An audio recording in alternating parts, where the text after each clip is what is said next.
अब मान लो मेरे ही मन में आ जाए कि मेरे को तो भाई मसल्स बनानी है। मसल्स बनानी है का मतलब है कि मेरे को फास्ट ट्विच वाले मोड में जाना है। फास्ट ट्विच वाले मोड में जाने का मतलब यह है मुझे एक्सप्लोसिव एक्सरसाइज करनी है। तो अब मैं जाके बैठा हूं मशीन पे, भले मैं स्मिथ मशीन पे हूं या भले मैं बटरफ्लाई कर रहा हूं, कुछ भी एक्सरसाइज मैं कर रहा हूं, तो कोई भी एक्सरसाइज एक ही एक मसल की बार बार बार बार जब मैं कर रहा हूं, जैसे डंबल कर्ल कर रहा हूं मैं, तो उस केस में मेरी उन मसल्स के अंदर एनर्जी की कमी आएगी। तो उस टाइम हो सकता है मेरी बॉडी में जो क्रिएटिन बन रहा है वो कम पड़ जाए। जब बॉडी में बनने वाला क्रिएटिन कम पड़ जाए तो मैं क्या करूंगा, मेरे को बाहर से क्रिएटिन लेना है, ऐसे तो मसल बनेगी नहीं। तो अब बाहर से क्रिएटिन जब मैं खाऊंगा तो मेरे को यह भी पता होना चाहिए कि क्रिएटिन का सीधा सोर्स जो है, क्योंकि ये सिर्फ एनिमल्स में बनता है, प्लांट्स में क्रिएटिन बनता ही नहीं है, क्योंकि प्लांट्स के पास मसल्स ही नहीं होती। ध्यान से सुन लेना, क्रिएटिन जो है इसका काम एटीपी को चार्ज करना था, मसल सेल्स को, और प्लांट्स के अंदर मसल्स ही नहीं होती। तो इसका मतलब डायरेक्ट क्रिएटिन जो है वो केवल और केवल आपको मिलेगा नॉनवेज सोर्स से।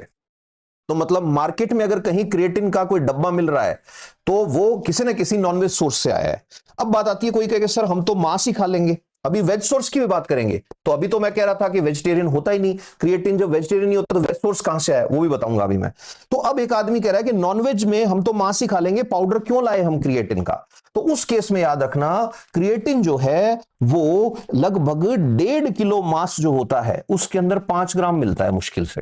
तो 1.5 किलो मांस आदमी जब खाएगा तो उसकी बॉडी में फैट भी तो जाएगा बहुत सारा, उसकी बॉडी में कार्ब्स भी जाएंगे बहुत सारे, उसको चाहिए था क्रिएटिन।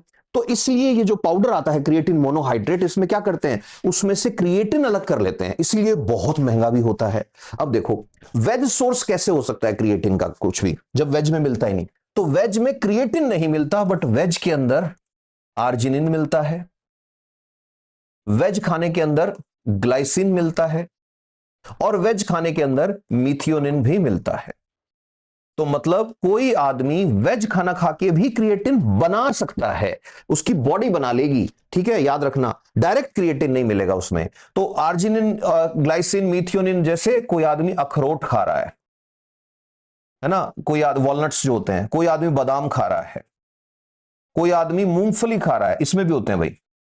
और तो और कोई आदमी दाल बाटी चूरमा जो होता है ना, वो जौ की रोटी और बाजरा वाजरा और इनसे बना हुआ वो खा रहा है। तो ज्यादातर जो वेज फूड होते हैं उनके अंदर इनमें से तीनों या दो या एक मिल ही जाता है। तो वेजिटेरियन सोर्स डायरेक्ट क्रिएटिन नहीं देगा, रॉ मटेरियल दे देगा, कच्चा माल दे देगा। जैसे